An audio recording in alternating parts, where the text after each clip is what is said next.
Hey, Anime Addicts, welcome into the podcast today. Listen, I know it's the season for giving, and we are going to be giving you all the content you can handle all the way through the holiday. And if you feel a little bit of a Christmas spirit, you can always head over to our website, aapodcast.com/join. Throw us a couple dollars, help us keep running, pay the bills, put some lottery tickets in the stocking stuffers. You know how it is. It's pretty good stuff. Maybe a big old Santa Claus will come down your chimney and dance a jig for you, and that Santa will be called Mitts. So, and you'll never recover from the trauma that will result. But hey, if you want to head over to Patreon, you can do that as well. We just love you, and we want to keep doing this podcast for you guys. So that's how things work. Merry Christmas, Happy Holidays, and now time to start the podcast. Get ready! You're about to listen to the Anime Addicts Anonymous Podcast. Make your anime addiction worse at aapodcast.com. And now, here are your anime addicts.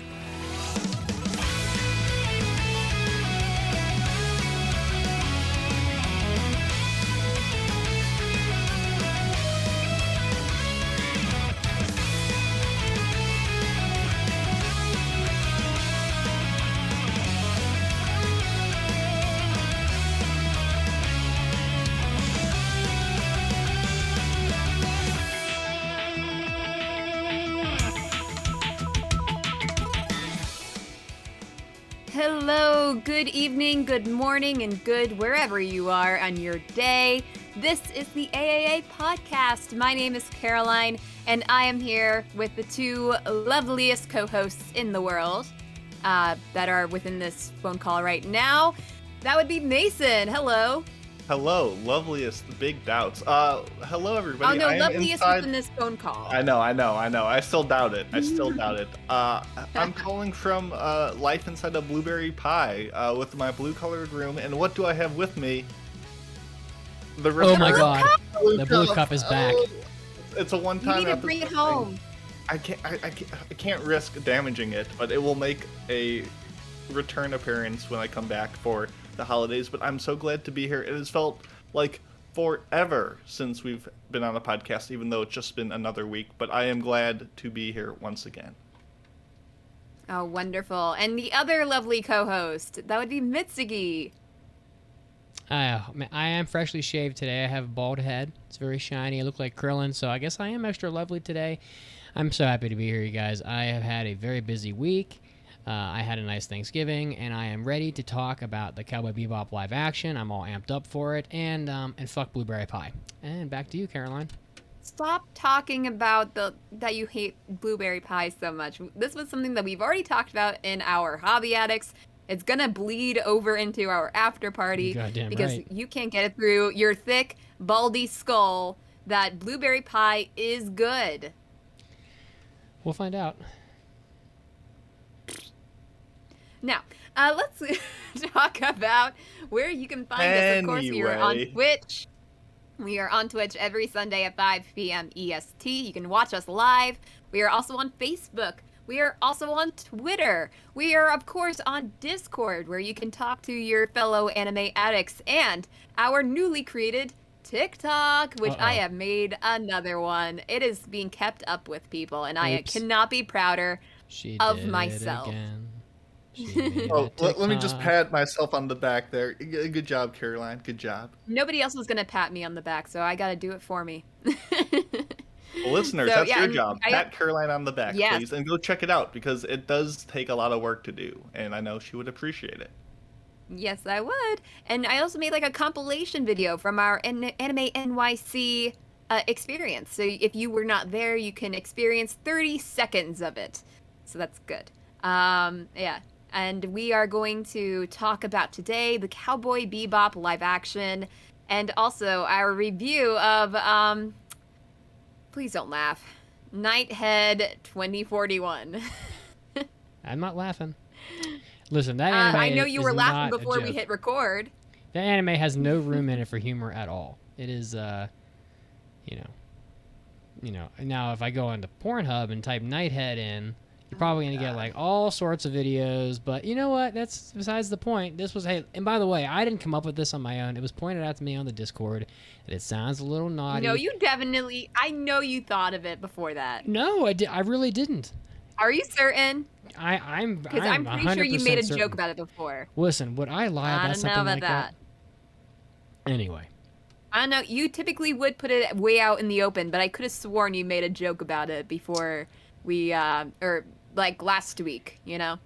I'm telling you, I'm innocent. I would never do that. Okay, I don't believe that. Mitsuki's over here like, I plead the fifth. I mean, fifth. Fifth. Yeah, exactly. So, do we want to head into our big news of the week? I can't wait to talk about the Bebop live action, so let's hit it.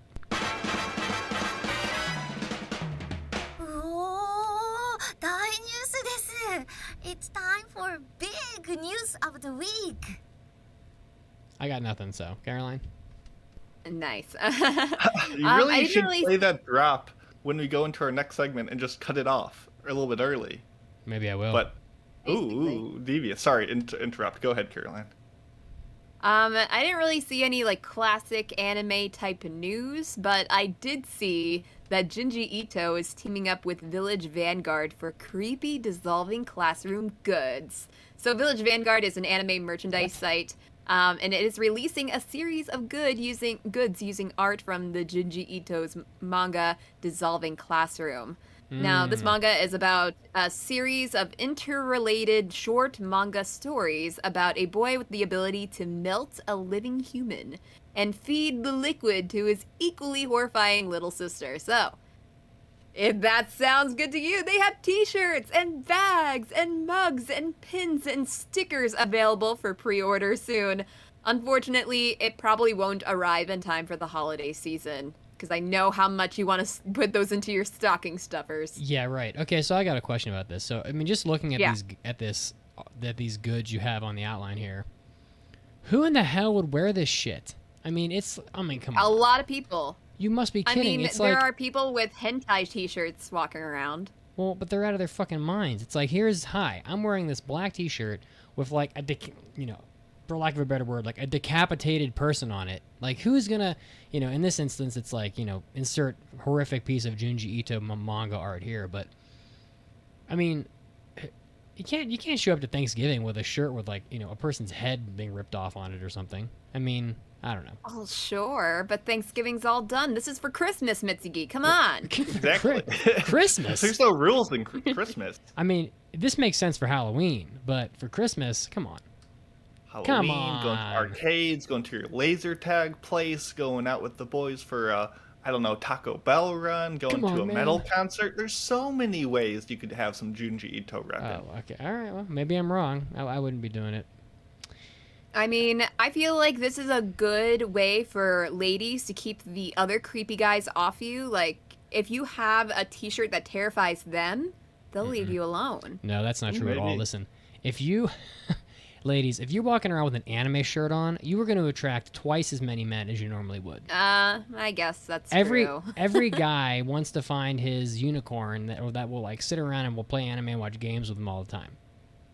So, true. Those unicorns do exist. So, I mean, I did find Pancake, but yeah. I mean, you're basically putting out an ad like, "Hi, I'm a unicorn." You're just going to people are just going to flock to you like a swarm of bees to this sweet nectar that is this flower that is you walking around the mall.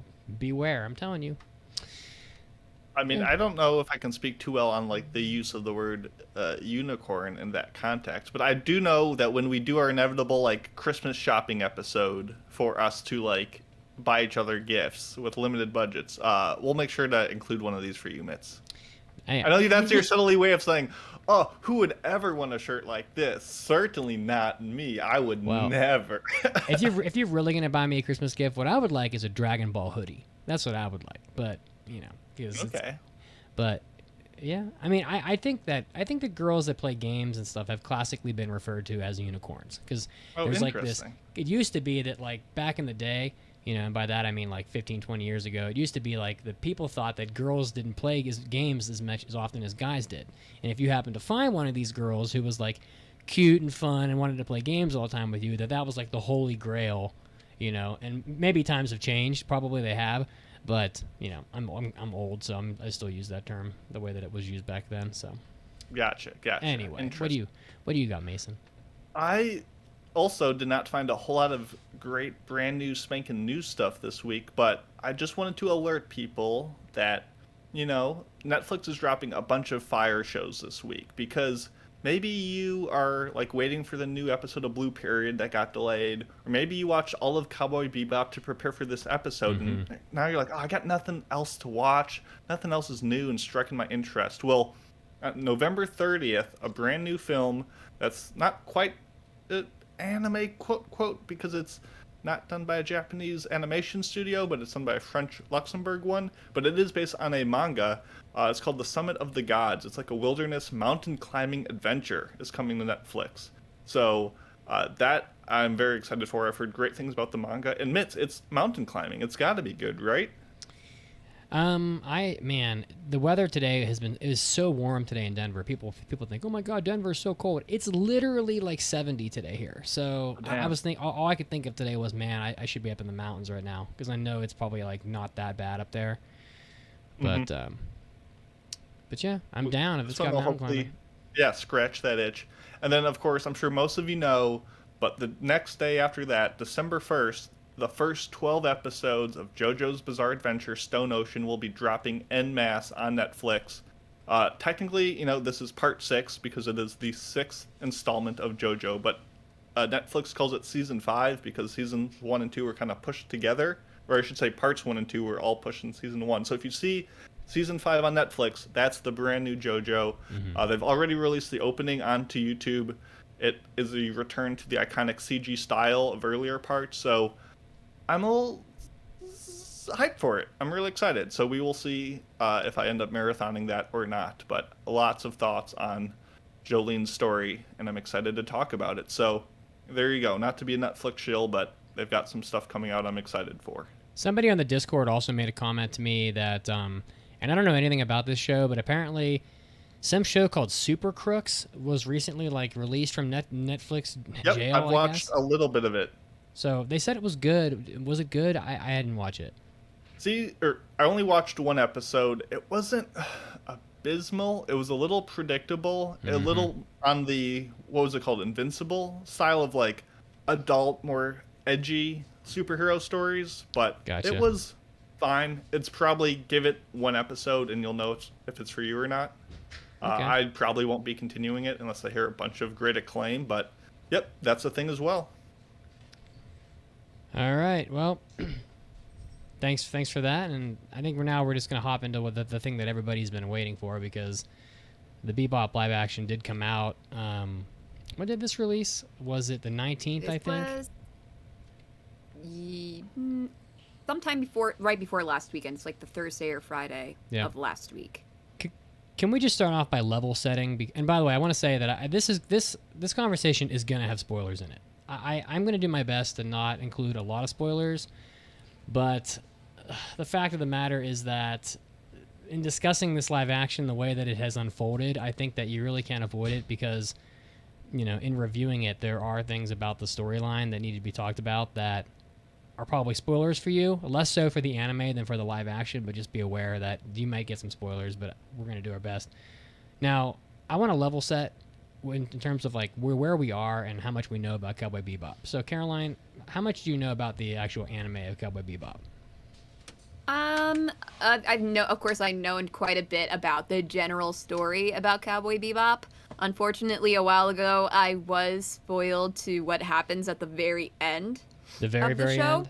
And yes, and that would be because of none other than this very podcast.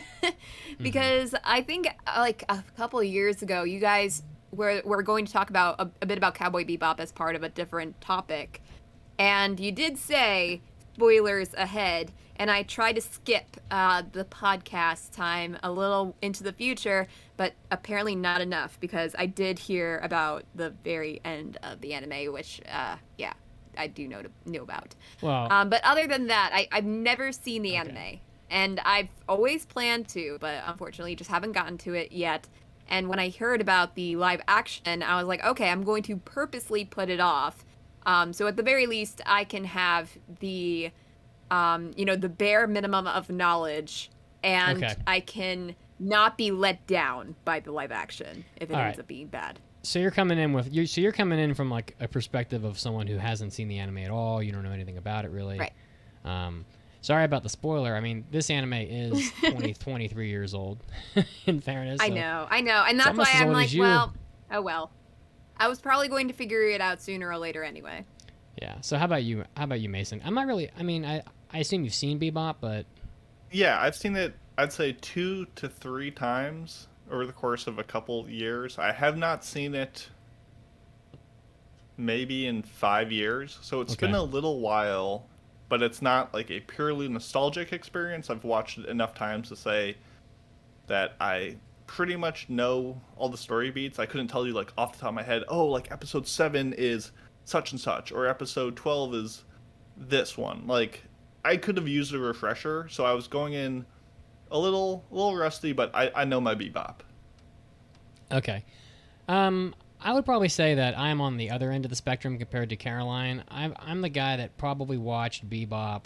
I probably have seen Cowboy Bebop, other than Dragon Ball, more than any other anime. I probably saw it 5 to 6 times just off of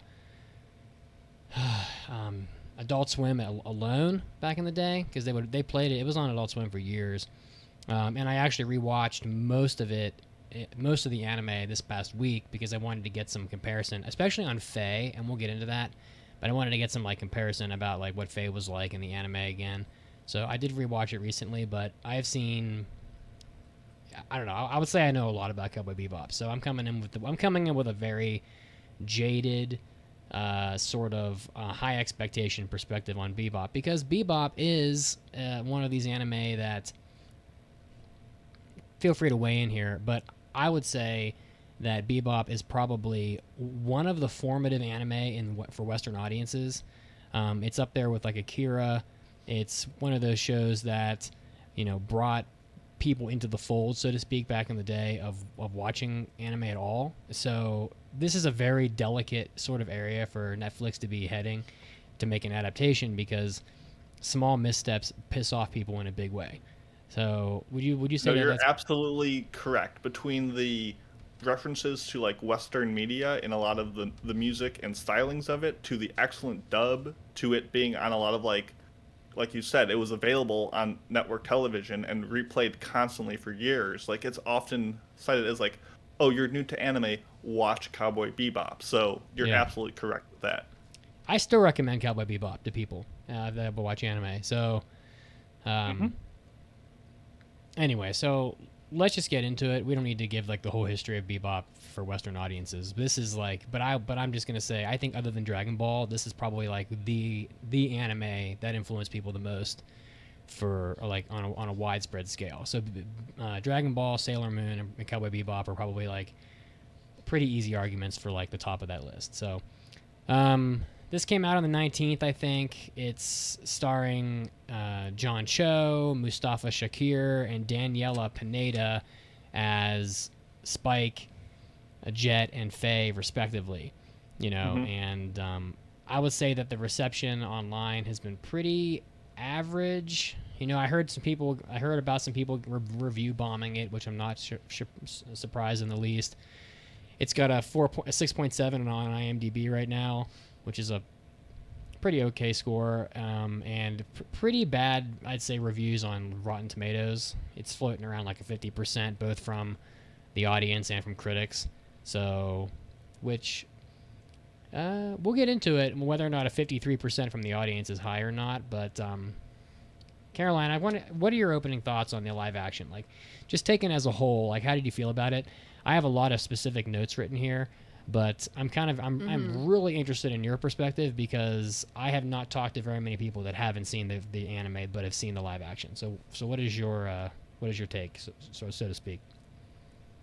Well, I can't say that it was horrible. Like, there was a lot of good things that I found interesting about it. It wasn't like a slog to get through. I was constantly trying to think of, okay, what did they change? What do I think they changed compared to the anime. One thing I did not know, like, I kind of figured that Spike and Jet were there at the very beginning. I wasn't sure if Faye was meant to come in later on or not, or was she there at the very beginning. I did not expect it to be as I can't say it was silly. It kind of had silly aspects to it, like more of a cartoony style of humor or of action. But I did appreciate like the fight scenes. I thought they were really fun and kind of reminiscent of like kung fu movies and all that. Yeah, there were certain things that took me aback, like the whole bounty hunter, cowboys, like a listing video that they would show sometimes between that guy and girl with the cowboy hats, and it was just a very strange way to introduce some bounties that they did a couple times in the show, and that was a little weird.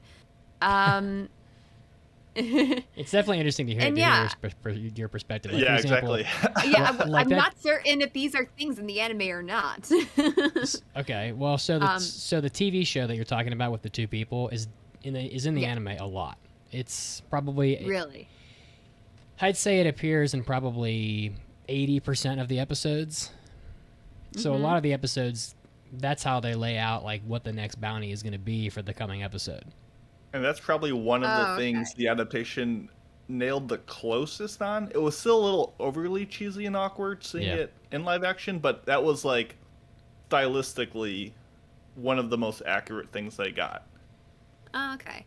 I mean, with this show, it was kind of difficult for me to understand if, like, for a lot of it, they did kind of straddle the line of being a bit goofy, but not over the top, and still like having the ability to come across with some serious moments. But other times they did definitely cross the line too far into goofy, which we will get to with Ed. Good God. Okay. Which is the crowning achievement of goofy in this show that they really cross the line with, I feel. But John Cho is great. I really enjoyed his performance for the most part. Jet's the guy who played Jet, he has a great voice for the character.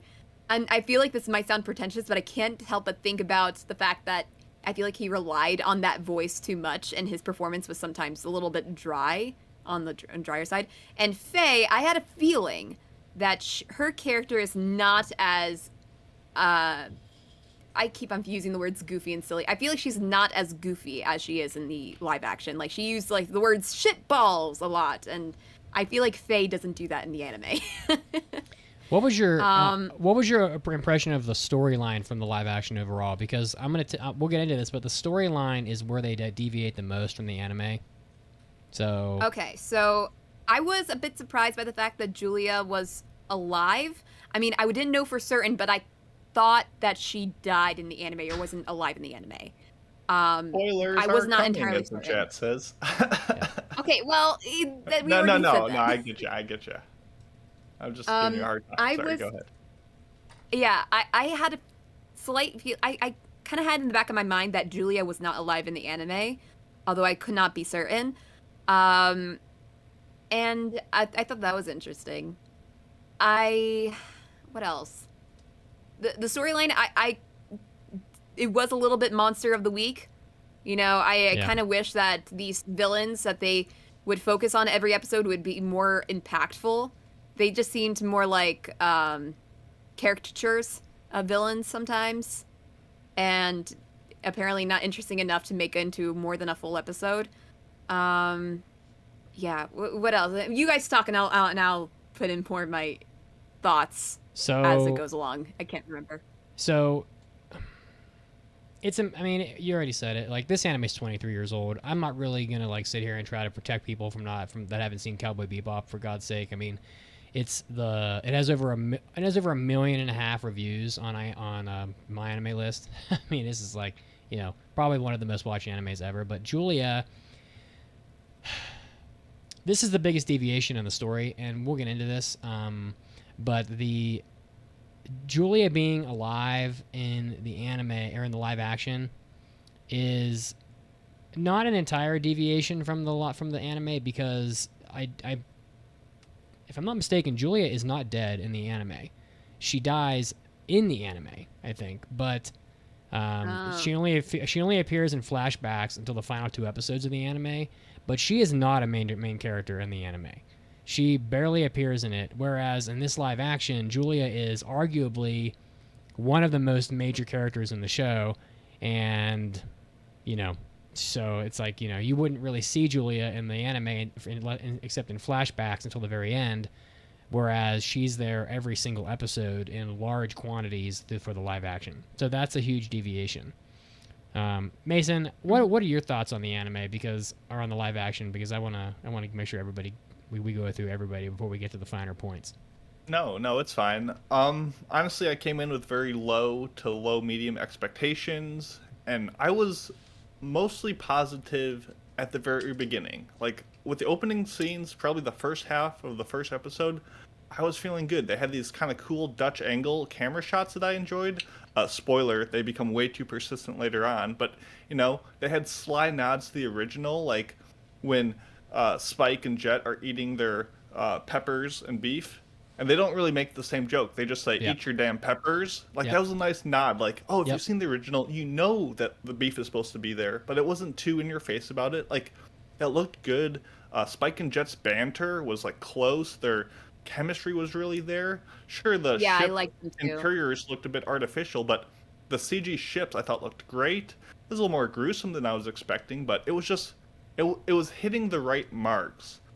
But as it went on, it wasn't even the twisting of the storylines that really perturbed me. It was just some of the individual characters and like the role and meaning they had that really rubbed me the wrong way. From Anna to Vicious to Faye to Gren were all like, it's not so much that they were bad characters, but they were just complete ripoffs or copies, or they were just so missing the mark of what I perceived those characters to be that it kind of just was like, whatever. But at the end of the day, they still had the Yoko Kanno soundtrack, so it wasn't a complete loss. And it is an avenue for people to find the anime. Despite it being old, it still brought new people into the franchise. So I'm not all that upset about it. But yeah, this was a not good live action from a technical aspect that I'll get into later. For me... And I do want to address something that is being asked about a lot in Twitch chat by Captain Avatar.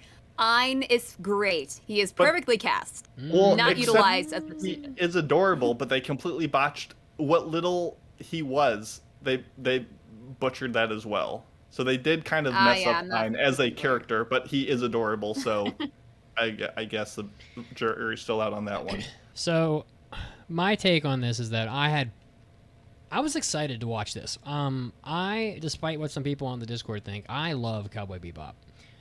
For example, I think that most of the characters in Cowboy Bebop are some of the best characters you'll ever see in anime. End of story. I think Faye is one of the best female characters I've ever seen in an anime.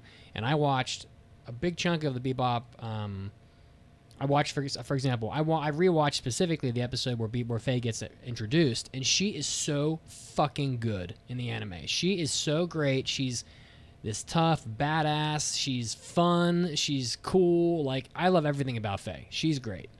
So I'm a huge Bebop fan. So I was really excited to see this going forward. And I would say that through the first 3 episodes, I was pretty high on this anime, on this live action. I even went into the Discord and I was talking about like, oh, don't be worried about it. It's pretty good, blah, blah, blah. But when they start getting into the actual story of the live action, they fuck this thing up bad. I mean, it is gonna be nightmarish for people who are like diehard Bebop anime fans. For example, Pancake's brother, who I talked to, he's a big anime fan. He reads a ton of manga. He knows, he's a lot like us. And his thought on Bebop was, having heard a few things about it, he said, keep that shit as far away from me as possible. I'm not touching that thing with a 10-foot pole. And I'm thinking, well, here's one of these people that is like probably the type that would go on and just review bomb the shit out of the Bebop live action. And we're going to get to that later. But I would say that they fucking just demolished the storyline of this. I mean, they completely rewrote the story of Cowboy Bebop. we'll talk about it, like I said, but in my opinion, it was a full rewrite. And I think that it makes sense why they did it, but I have my thoughts on like how I think this live action should have been made, and they ultimately didn't really go down the path that I wanted.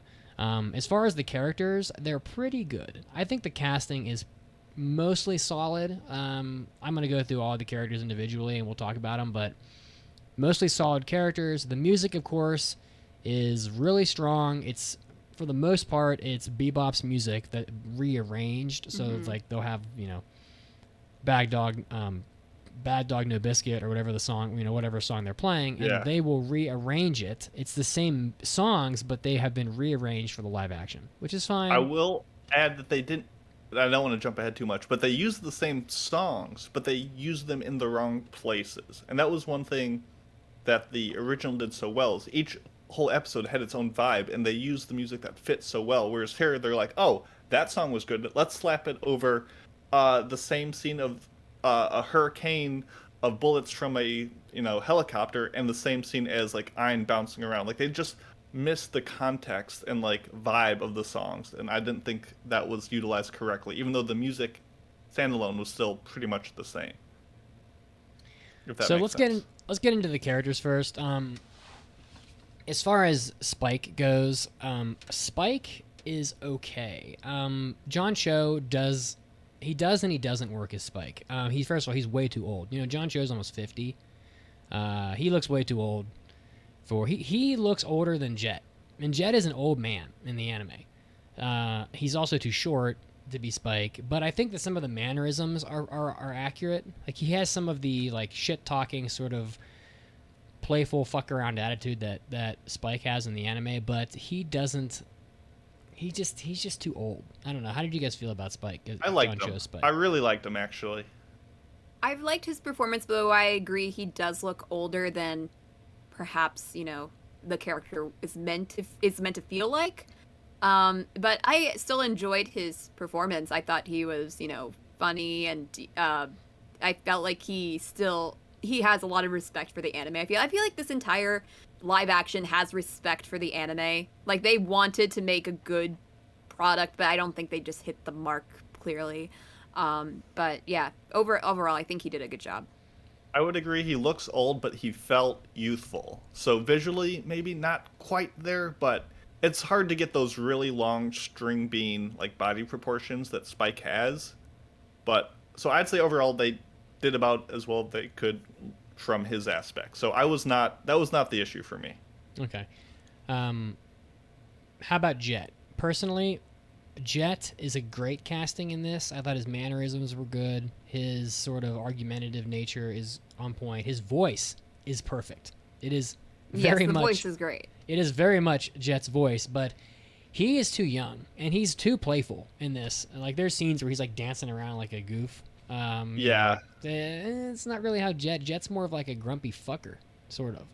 In the anime. Essentially they turned dad vibes Jet into literal dad Jet. Right. And I agree, once again, a little too young perhaps, but Mustafa killed it from the voice, the mannerisms, and the relationship between him and Spike was really the banter. As cheesy as it was at times, did elicit some like chuckles and smirks, and I could have just watched the Jet and Spike adventures and been happy with that. I thought they were great.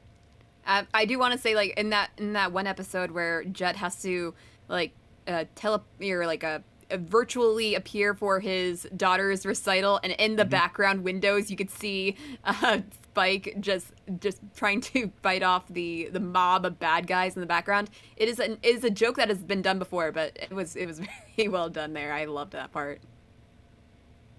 So yeah, I was pretty happy with their casting. Like for example, at the end of the first episode, it's still just them, and I think. Oh no, Faye does come in the first episode of this. Yep.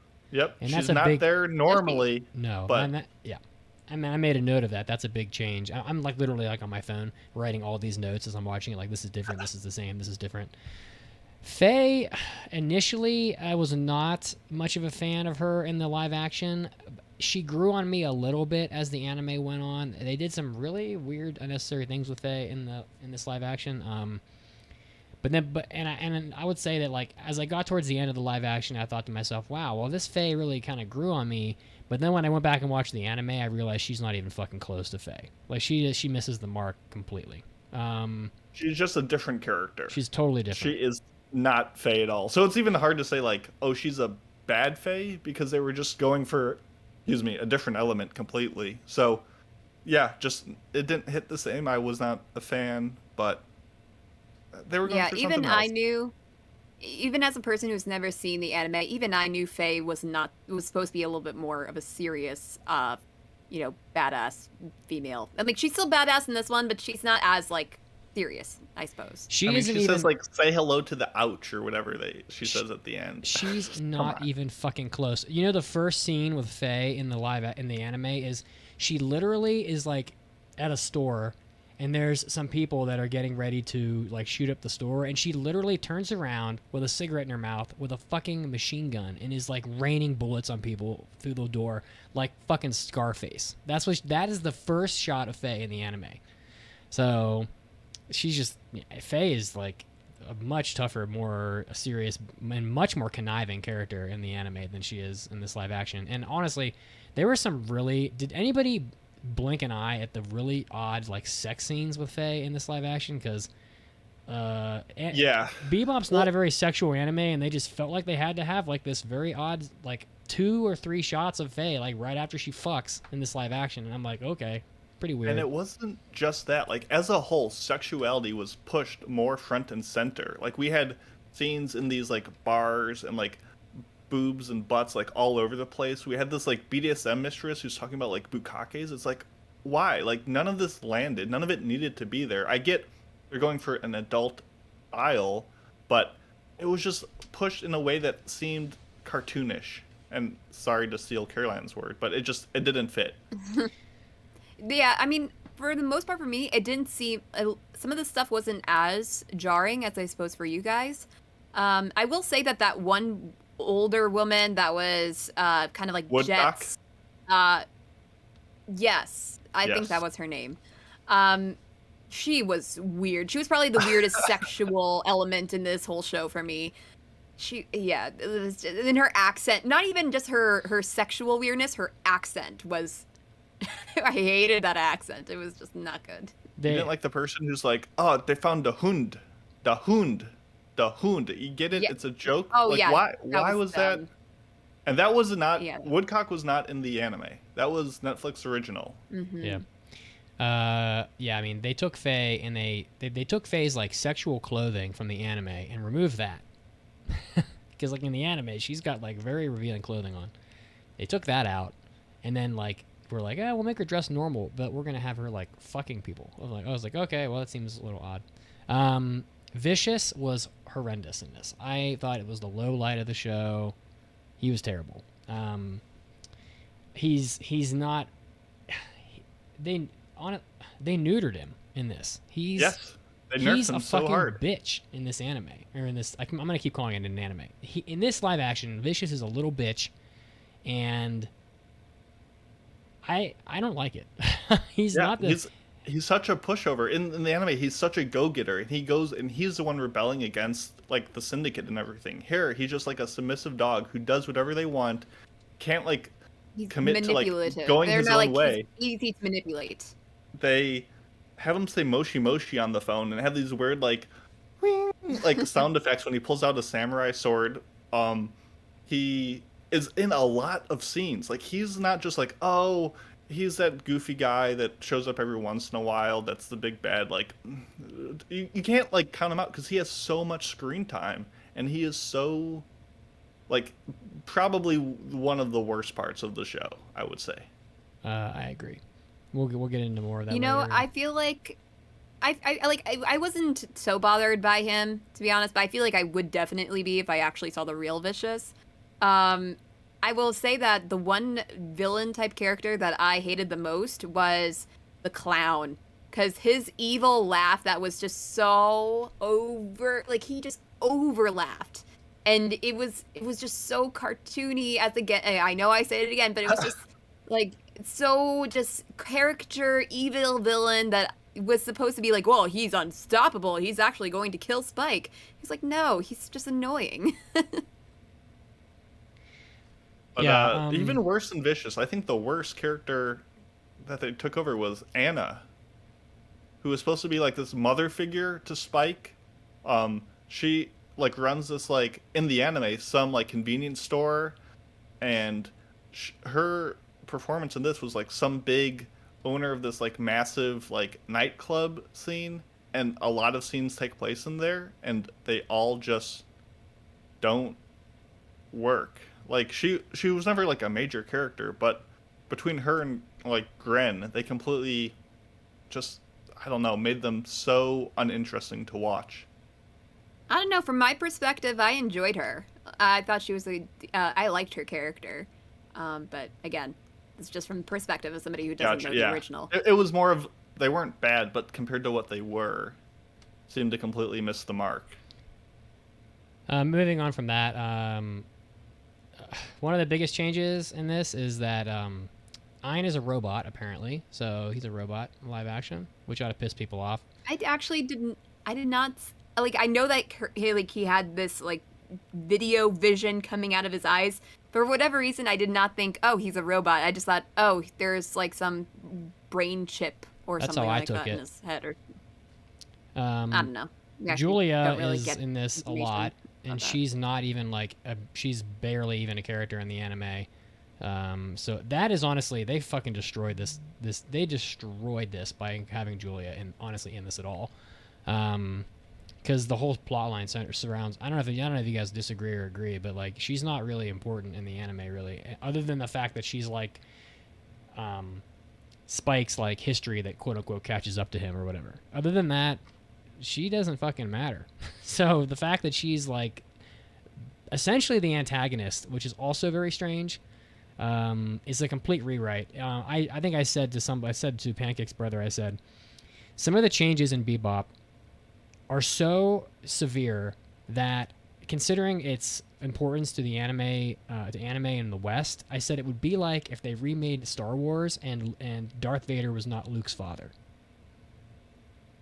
I mean, I guess I don't hate this rewrite. Like, same way that, like, Final Fantasy VII, like, the remakes started, like, changing things at the end to keep viewers on their toes, and they're like, oh, it's not like the original Final Fantasy, but it's like, I don't mind that. And I don't mind her. The problem is she is often on screen with Vicious, who is such a spongy, go-nothing character that, like, she is robbed of any personality because they always are stuffed together with like the most boring, banal scenes out there. So I see where they're going to try to extend the franchise, go with more seasons, have more elements at play, but it was worse and just not fun to watch. So that was my biggest issue. Yeah, I mean, sorry. Go ahead, Caroline. I mean, I'm just gonna complain a lot about Julia, because honestly, she was what destroyed this live action in my opinion. But I want to hear your opinion because you don't have the same bad attitude that I do. I mean, I think she also kind of overstayed her welcome. I didn't hate her or anything. It's just, I was not expecting her to be like the mastermind behind Vicious. I thought that was a little strange because he would be more manipulative than Julia manipulating him.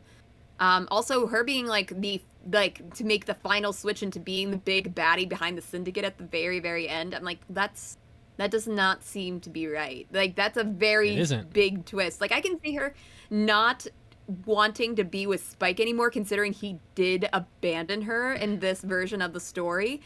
But her, like, wanting to take over the syndicate was just strange. And also, why is everybody obsessed with her singing? Like, it's good, but, like, you would trade, like that one syndicate character basically trade her alliances because she sang for her.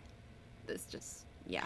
So, like, there are, I don't know how, it's very difficult to defend Julia in this live action for me. I mean, it should be the Ballad of Fallen Angels is probably one of the most memorable episodes in Cowboy Bebop originally. It's episode 5, I think, and this is the episode where Spike confronts Vicious for the first time. he storms into the church. There's like a super intense like gun shootout fight that I probably have watched like over 100 times, and they fuck it up. And that for me just destroyed this. Was the final cherry on top. So in the live action, Jet isn't in that episode, isn't in the church with Spike. Neither is Faye, but Faye kind of like flies her ship down and like shoots all these like machine gun bullets into the church, which doesn't happen. And then they awkwardly like send after like they all escape from the church. Spike's like, oh wait, I actually have to like do this scene because this is the most like memorable scene in all of Cowboy Bebop. And that was strange. So he heads back into the church after leaving, and he's like, oh, I have to do this. So they do the scene. It's not nearly as good as the anime. Well, because he has to only kill like one guy because everyone else is already dead instead of like plowing through a whole horde of like baddies. But yeah. And then they get up to the window, to the stained glass window, which is fucking gorgeous, by the way, in the live action. It looks so incredible. Stained glass is so beautiful. And they do the scene with Vicious and Spike, and I'm telling you... They do mess up the direction of it, though. They do mess up the orientation, but I'm just nitpicking here. Go ahead. Right? The dialogue is identical. You know, Vicious is like, do you have any idea what you look like? This is from memory. Do you have any idea what you look like right about now, Spike? Like a deranged beast, a devil, and Spike goes, I've bled all of that kind of blood away. And then Vicious says, well, why are you still alive? And then they do the thing where he stabs him and they shoot, and and they do the shot where they're like from the side, and Vicious has the sword pointed at him, and Spike's got the gun pointed at him, or maybe it's vice versa, I can't remember. Oh, that's right. And I'm like, they nailed it. I'm sitting there on my floor building an IKEA dresser, and I said to myself, they fucking nailed it. This is the same dialogue. Almost. I'm sitting there with Pancake, and I'm like, this is the same dialogue. They're reading the fucking dialogue from the anime. This is so good right now. They're gonna nail it. And then what happens? Fucking Julia comes out of the side of the church and fucking demolishes everything you know and love about Cowboy Bebop, right up to the point where so in the anime, Vicious grabs Spike's face and throws him out the stained glass window, and then they play the and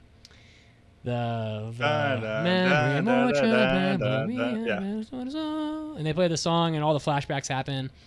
Well, all of that happens, except in the live action, Julia shoots him and he falls out of the window. In a complete betrayal of everything you know about Cowboy Bebop's story, Julia is alive in that scene. She shoots Spike out the window in a total betrayal of Spike. I have no idea where they're going from this. And then right after that, she's got Vicious chained up to like the fucking floor in like some boiler room, beating him like a dog or something. And I'm just like, this is like a complete destruction of Cowboy Bebop. It really is. Yeah. If you're a person who like likes Cowboy Bebop and follows the story and believes the story, there's no way to defend it. I mean, they rewrote the story to do whatever the fuck they wanted, and what they did is sacrilege, in my opinion. I mean, I just can't find a way to. There are bright spots in this anime, but it's like you wouldn't rewrite Star Wars and have like Darth Vader not exist in the story. I mean, only the people who wrote Star Wars can rewrite Star Wars, and they do it all the time. Fuck me. I mean, it's like, and there's, I don't know. It's just, it really hurt me inside. And I was texting Pancake's brother, and I was like, bro, you definitely don't want to watch this. I could tell from that last part of the last episode that it, like, no matter what I did not know about the anime, I knew that was not it. But I will say I did enjoy the flashback episode, learning more about Spike and Julia and Vicious's past. I thought at least I was enjoying that. Which doesn't exist in the anime either. Yeah, probably not. But none of that exists. Yeah. The background as of a person far removed from the anime, it was an enjoyable episode. For I me. understand. I mean, let's not forget the fact that in this version, Spike just straight up kills a child, just cause. Right. And you're like, ooh, that's probably I don't know if you can redeem that, my guy. Just. I think I made a note that he's a lot more a lot more savage in the. A lot more fearless, my guy. Yeah. So why did they call him that? He was never called fearless in the anime. No, he wasn't. Yeah, I was not sure about that either. I was like, was he supposed to be called like Firesu? And I guess in Japanese that wouldn't be as corny. No, I think they were just like, oh, the bad guy's name is Vicious. We need to call Spike by some like similar adjective to make them seem like a partner, like a duo, like from the same cloth. But no, like everything in this live action like tried so hard with this edgy coolness that it comes off as immature without any of the suave slickness. Like also all the episodes being double length just are too long. It just feels so slow and it's padded with so much stuff. Like everything felt so drawn out and burdensome to watch. Like if you watch the anime, there's a tightness to all the episodes that make 20 minutes just fly by, and that's not the case. True. You feel every minute of this live action. Let's see. So other changes. Jet is a dad in this, which is like a constant theme and very odd because he's not a dad in the anime. Yeah, the first third of the anime just revolved around him finding a freaking doll. Like, why are we in a child's doll arc? So I think what they did was like honestly they took a very Mitsuki perspective about Bebop because Bebop doesn't have much of a story in the anime. It really doesn't. It's very simple. It doesn't have enough story to carry us a full season of 1 hour long episodes on Netflix. So they clearly felt that the story wasn't substantial enough to stand on its own, and as I said, I agree. And so to fix it, they just remade the story. And personally, I don't think a live action should have been made at all for this, but if it was, I think it should have been a faithfully made, cut for cut, episode per by episode remake put into live action. You know, the first episode is, Asimov and the Red Eye, and they do it the exact same fucking way, and then they should go just like it was in the anime. That's the only way they get out of this without having people hate it. And they didn't do that. So, I don't mind they made him a dad. Like you said, a lot of people just don't like episodic shows, and it's one of the things where I'm like, Bebop is not for everyone, but everyone should at least watch some of Bebop. Like my brother, for example, probably wouldn't be able to make it through 20-some episodes of very episodic things. He likes having a through line and a longer narrative arc, and that is what a lot of people like. And that's where they were kind of going with this through line. It didn't ruin his character. It didn't drastically change it, so I was okay with it. But it does, as Caroline said, lead to some situations where you're like, why are they going through all this humdrum for something that just seems to not quite fit the puzzle piece just right? Yeah. yeah. I think that there are definitely some things to enjoy about watching this, especially if you're a person who has not, been used to the amazingness of the original anime. So if you have not seen Cowboy Bebop and you are thinking about maybe being interested in watching the live action, I would recommend you at least watch maybe a couple episodes of the live action and, see if there's anything that you can enjoy from this. Like the performances, a lot of the performances are very good, and there is some fun to be had with it. And then you can enjoy the anime without having any prior opinions and ideas about it to be ruined by the live action. Yeah, I don't know. I don't know how much more. Would you guys recommend the live action? I guess I don't know, want to jump to the end, but based on what Caroline just said, would you advise people to watch the live action? What would you advise people to watch this live action, Caroline? Oh, I said that at least try a couple episodes. I do think the first part of the live action is the best part. So, yeah. I'd say give it a try. I think this would be good to get some people interested in anime, to say the least. Like, I think my uncle would enjoy watching the live action. I don't know if he would love anime, but I think at the very least he'll enjoy a couple episodes. So I did recommend it to him. I think it was good through episode 3. I thought the fight with Abdul Hakim in episode 3 was really strong. That was probably the best part of the whole show for me, was that fight scene, because it is supposed to have like kung fu fight scenes in it, because surprise, surprise, Spike studies a form of martial arts that was, used by Bruce Lee, and so there is a lot of kung fu in the anime, and not nearly as much of it as there's not nearly as much kung fu in the live action as there is in the anime, but the fight scene with Abdul Hakim was pretty good in the live action, so this is a pretty solid show for me through episode 3, and after that it's a fucking disaster. And I I don't know. I don't know how much more I want to say, but the anime also makes like the live action clearly makes some like choices with the characters that are like, I don't know. They come off as like maybe trying to rectify things that the anime did that didn't age very well, if you know what I mean. And like, I don't really know I'd how still much. say most of the anime does age fine. I mean, well, I'm reading an article right here about Oh. how Cowboy Bebop doesn't age well, and there's all this stuff about it. For example, they like change the gender of characters to make them not males anymore. Mal, for example, is not a woman in the anime. Gren is not in the anime hardly at all, but he's like in every episode of the live action.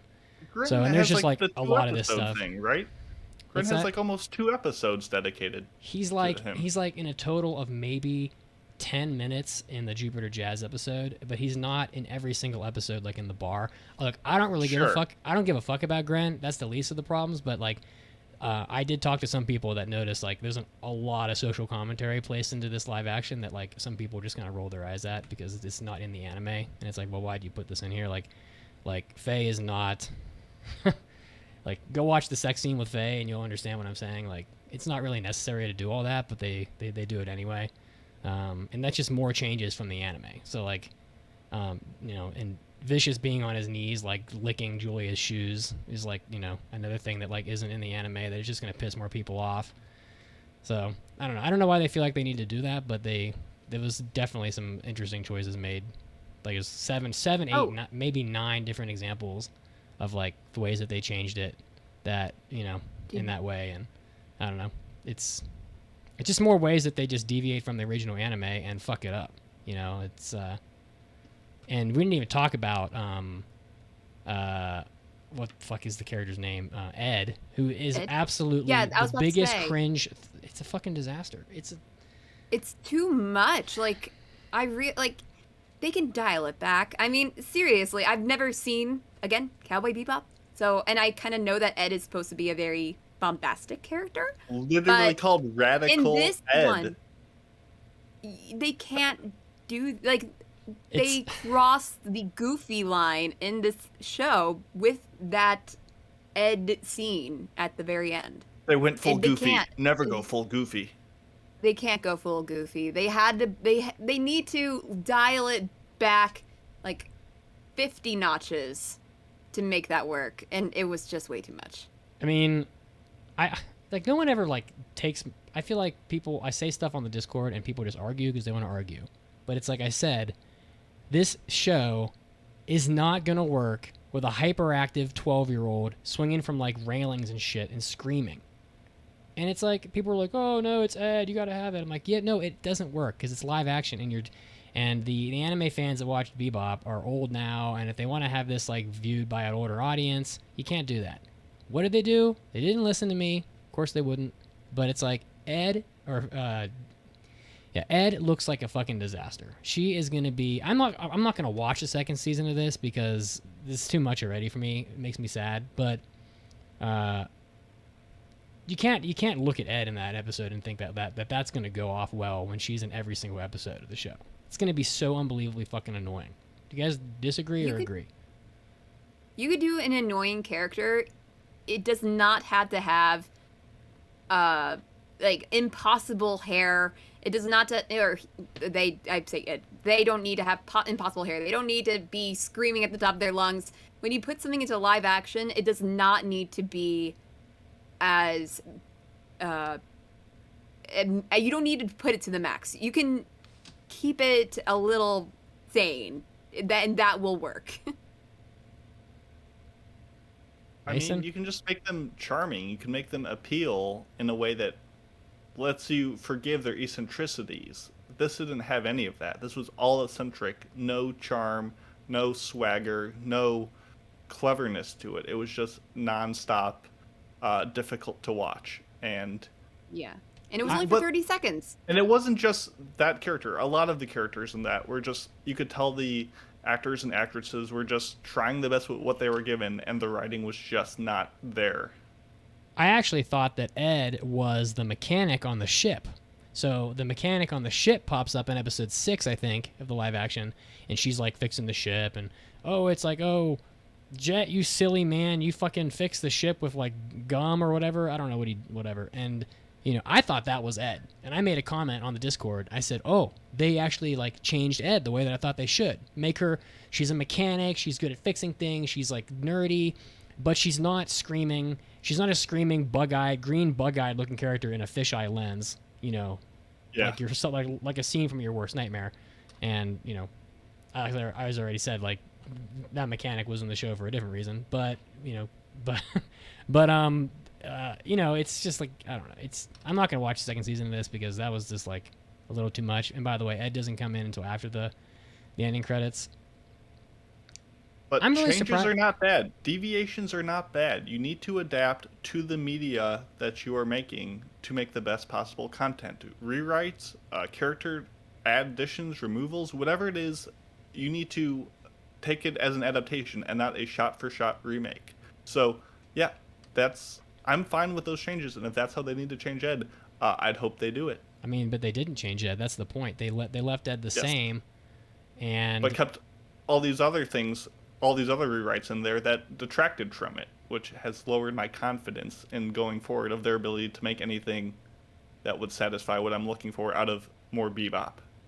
Well, I don't know. I'm not going to watch it in the second season of this because I don't want to watch a Bebop where Julia is like a mob boss whipping Vicious with a chain like he's a dog, because that isn't what Cowboy Bebop is. So, I think we went way down the spoiler hole more than I intended, but to answer the prior question, there's no fucking chance I would recommend this. I don't think it's a very good live action on its own.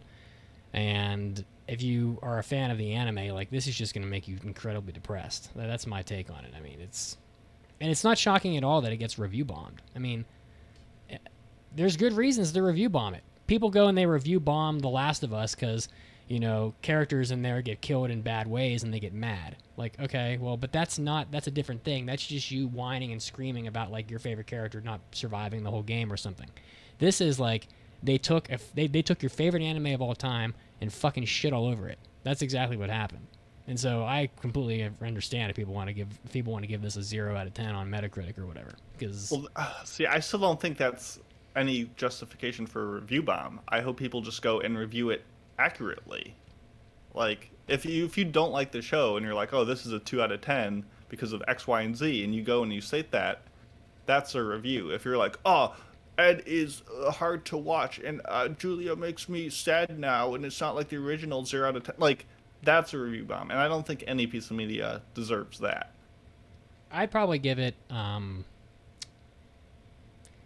as a standalone live action, not taking the anime into account. I probably would give it like a 5 out of 10. As an adaptation of Cowboy Bebop, I give it a 2. It's not. Okay. It's just it's just not it's not faithful at all.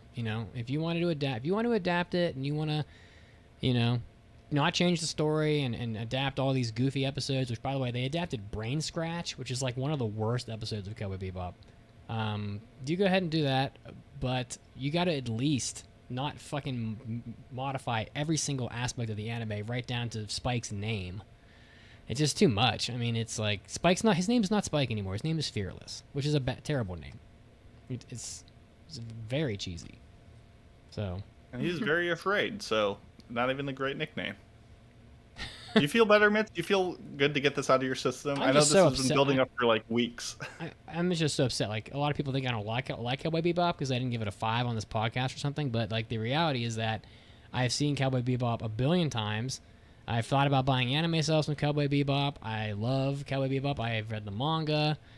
I have the music CDs, but it's like this is just brutal. As coming from the diehard, like unforgiving fan perspective, if you're that kind of an anime fan of Bebop, you're gonna hate this. I mean, there's just no way around it. So, shit in this stuff that's in this live action just doesn't even make fucking sense. And they go out of their way to add things to it that weren't in the original anime that are net negatives to this. So it's like Faye doesn't need to have a sex scene. There's no reason for that.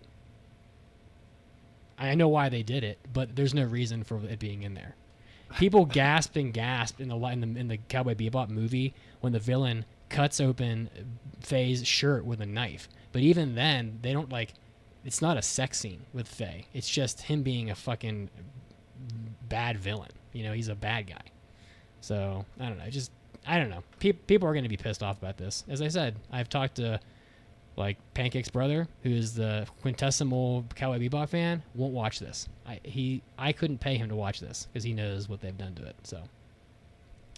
Well, I wasn't going to watch this, but it was for the podcast. So exactly. Caroline, any other thoughts? Any opinions over there? I pretty much made my opinions known. I don't think it's a bad live action show. There were certainly some things I did not like about it, but there were more things that I enjoy about it. So I will say that. But catch me in the future when I've seen the anime of Cowboy Bebop. That's what I was going to ask. Are you going to watch the anime now? I think I have to. Like, it is a cornerstone piece of anime that everybody needs to watch at some point. I just need to find the time for it. I mean, it's going to go quick for you. Like, this is a show that I put on one night well after I should have been on bed already and watched 6 episodes by accident. And that never happens. It doesn't, you know? This is the guy that takes 3 months to get through like one 26-episode season of something. But I accidentally rewatched half of Bebop one night until like 1 a.m. for no reason because it's that good. It's like that meme. Oops, I accidentally bebopped. I just did it all. No, I think I've got my thoughts out there as well. Any other thoughts, Mitz, or are we good to move on to a news break? I have other thoughts, but I don't need to go through it all. Are you sure? I'm just glad they kept the music, honestly. Yeah. So. They didn't use it in the right way, though. But, yeah, let's head on over to our in-show trivia question to occupy your noggin while we go into our news break. And that is, what is the name for the ancient system of glyphs from Nighthead 2041 found in the real world on Easter Island? Think about it, and we'll let you know in just a bit. Stay tuned.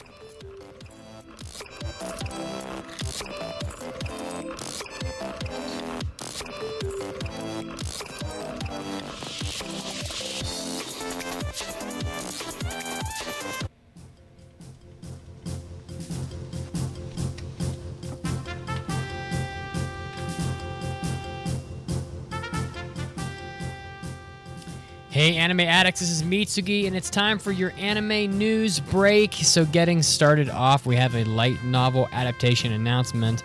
Otome game Sekai wa Mob ni Kibishi Sekai desu gets a TV anime for the spring of 2022, subtitled as Trapped in a Dating Sim, the world of Otome games is tough for mobs. So again, the spring of 2022 is when this is going to be coming out, from director Kazuya Miura, who has done a lot of works, and also Shinichi Fukumoto, who is the assistant director from Studio Angi. So if you're a fan of Otome and you like light novel adaptations, this one's probably for you, as office worker Leon is reincarnated into a particularly punishing dating sim game where women reign supreme and only beautiful men have a seat at the table. So look out for that coming out next year in the spring. Next up, some news about the adaptation or the upcoming Super Mario film that's going to be hitting the theaters pretty soon here. The film Super Mario Brothers has Chris Pratt starring as the voice of Mario, and there has been some discussion about Chris Pratt's performance in the work, and Chris Meledandri, who is co-producing the film with Shigeru Miyamoto, has been praising Pratt's performance of the role. He says, quote, "All I can tell you is that he's doing a phenomenal job for us, and I can't wait for people to hear it." There was some discussion about whether or not the sort of iconic "it's a me" sort of antics would be in the film, but it's been described that that's not really the tenor of the performance. It is covered in the movie, but it's not, the overall personality of Mario in the film, although they are giving a nod to, things when they need to be, recognized in that sort of role. So look out for this Super Mario Brothers adaptation film coming out here pretty soon with Chris Pratt as Mario. It's sounding pretty good. Next up, the manga Fufu Ijo Koibito Miman. It's a very difficult title to read. More Than a Couple, Less Than Lovers is getting an adaptation into an anime. Third-year high school student Jiro Yakuin hoped to partner with Shiori of the same class in the mandatory couple practical course. In this practical, students must demonstrate that they have the necessary skill set to live with a partner of the opposite sex while presenting a certain level of harmony to the video surveillance that grades them. Sounds like a trash anime with some pretty sparkly looking promo art. So if you're a fan of this sort of stuff, look out for this More Than a Couple Less Than Lovers coming out here pretty soon. I don't see a date on this article for it, but it looks like it'll probably be coming pretty soon. And next up, XXX Holic, which is in the news pretty frequently, maybe seems like at least once every 6 months, is getting a live action film. It looks like it's scheduled to open up in theaters on April 29th, 2022, starring Ryunosuke Kamiki of Summer Wars and Cole Shibasaki of Battle Royale and Nobunaga Concerto. They're starring as Kimihiro and Yuko from XXX Holic, respectively. The film's also going to be directed by Mika Ninagawa of Ningen Shishikaku's live action and also the Helter Skelter live action, so lots of adaptations going on there. So if you're a big fan of the Mystery Supernatural manga, which ran from 2003 to 2010, and then continued on in a different magazine, Beisatsu Shonen magazine, look out for XXX Holic coming out in the mid to late spring 2022 in Japanese theaters. This was Mitsuki, and this was your anime news break, and now time to get back to the podcast.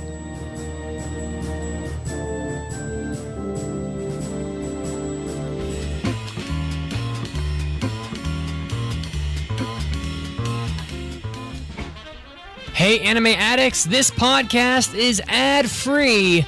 And if you want to keep it that way, you can go to aapodcast.com/join or patreon.com/aaapodcast.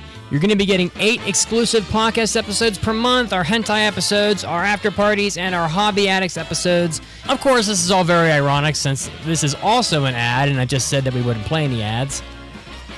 Just support the podcast. Mitsuki needs more monster energy over at aapodcast.com/join or Patreon. But seriously, there's no ads. Just this one. Maybe.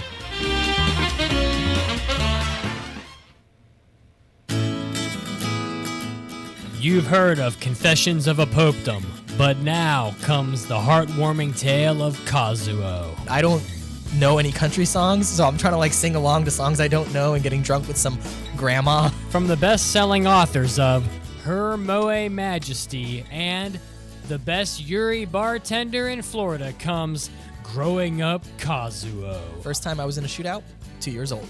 South Bronx, going across the street in my baby stroller. My uncle was pushing me, and a shootout broke out in the middle of the street. Be there through the formative years. So I was 16, I think, and my family went on a cruise to the Bahamas. For some reason, they thought it was a good idea to give me and him, his name's Steve, our own room. Yeah. These two young men, let's give them their own room. What trouble could they possibly get into? As we're walking onto the cruise ship for the first time, we're walking through the hallway. There's a door that's ajar, and I open it, and I look inside. It's like a janitorial closet, so there's brooms and mops and whatnot. And there's also a big bottle of whiskey just sitting in this janitorial closet. And I'm like, okay, mental note, close the door. So later on that night, we pick up the bottle of whiskey, get completely trashed. We're basically drunk the entire cruise. Will a child's dreams come true? It wasn't even an option growing up. It was a dream that a young poor boy had, that I was like, one day I'm gonna go to Japan. And it was like, Are you gonna go to Japan? and I was like, that's never gonna happen. That's not possible. At best, you will not end up in prison. And tales of young love. My first real kiss. We've all had when we were kids, you little peck, you're playing spin the bottle or something like that. But my first real sexual kiss, makeout session. And we end up, her and I make our way to her bedroom. So this is about to get super explicit. She's got him on one side, me on the other. Then have you ever heard of an Eiffel Tower? Growing Up Kazuo. Flying off bookshelves everywhere. Order yours now on Amazon or by visiting www.aapodcast.com. Now, back to the show. Little throwback there from old times and maybe new times as well. And anyway, we do have a trivia question for you that we left you with on the news break from our good friend Nighthead 2041. Caroline can't even hear the title of the anime now without grimacing. It is a terrible title. Because it's not great, I'll agree. It sounds like some guy fell asleep, and at 3:30 in the morning, he woke up, and you know what's going on. Yeah, we can fill in the blanks. Anyway, what is the name for the ancient system of glyphs from Nighthead 2041 found in the real world on Easter Island? I never knew this, but it's called Rongo Rongo. Is that seriously That's the name? correct. That's seriously an actual, it? Yeah. That's the stupidest name I've ever heard. Who the fuck names like these people? These people are way too smart to come up with a name that stupid. Anyway. Rango Rango or Nighthead 2041? Oh, both. But like they're like, oh, Exactly. we found Easter Island. We're gonna study this like language of glyphs, but we're gonna like name it Rongo Rongo. What? It gives me big Oingo Boingo vibes. Yeah, this is. Yeah. Anyway, let's keep things rolling, guys, with our mailbags. It's time for an almighty anime mailbag.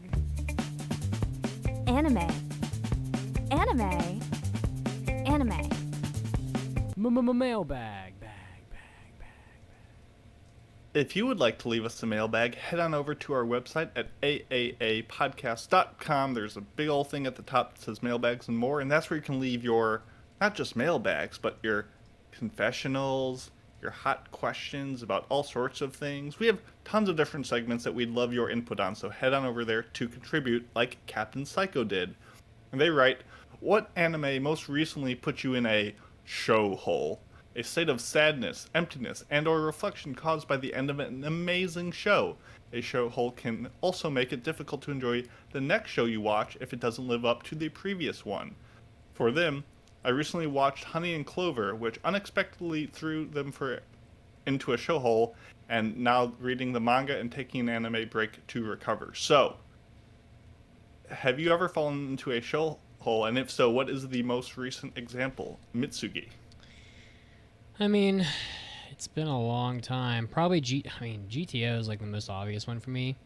Watching Onizuka like leaving and going to another school is like still pretty tough. It's like a tough ending, and I honestly could have watched GTO for 100 seasons. Like that's how much I love Onizuka, but it's not really all that long, and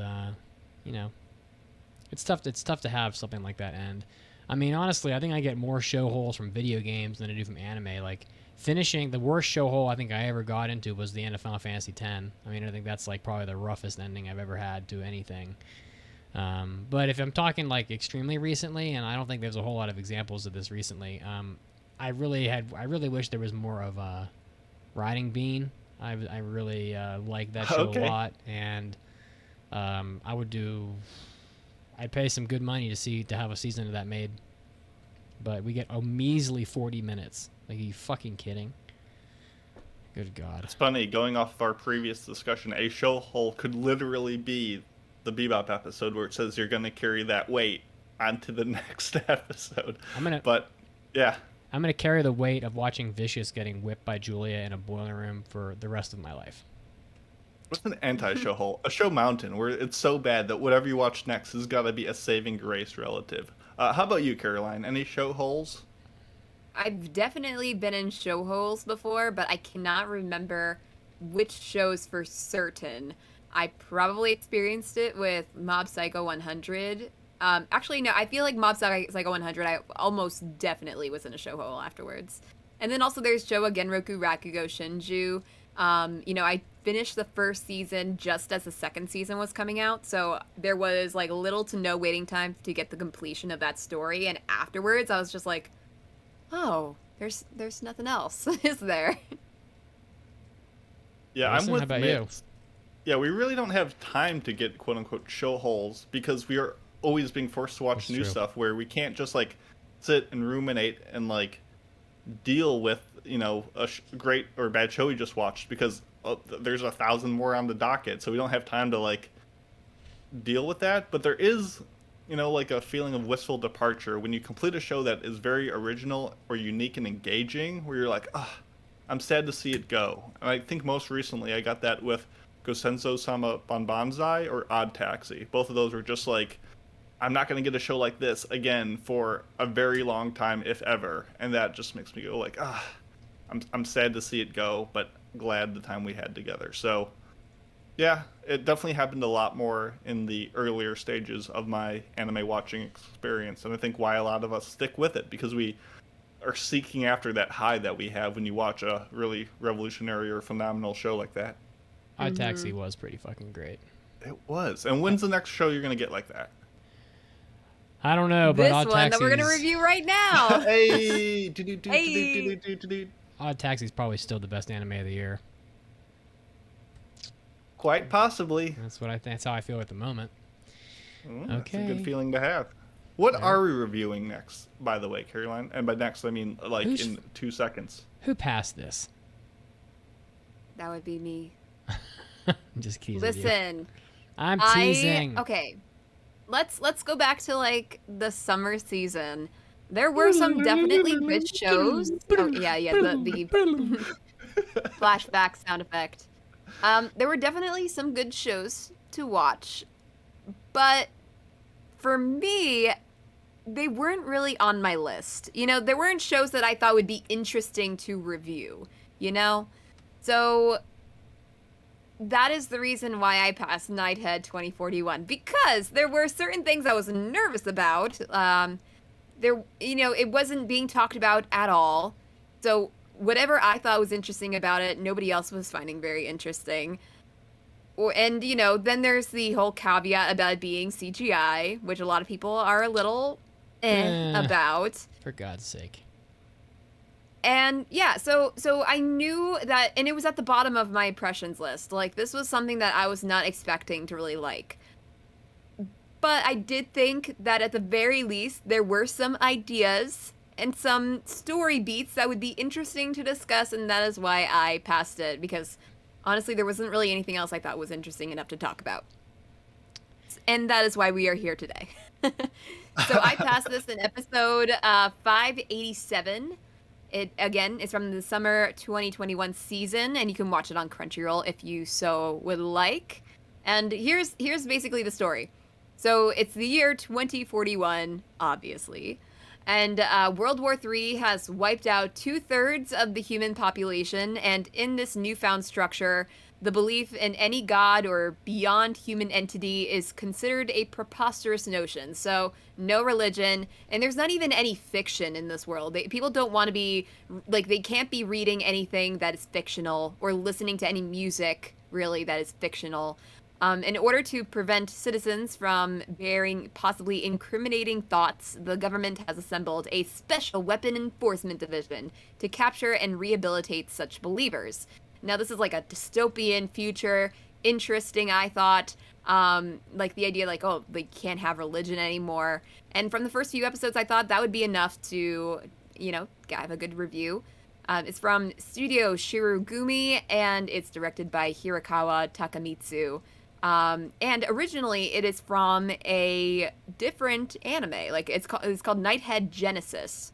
And I don't know too much about it. From what I do understand, I don't think the Enforcement Brothers characters in this one, I don't think they're in Genesis.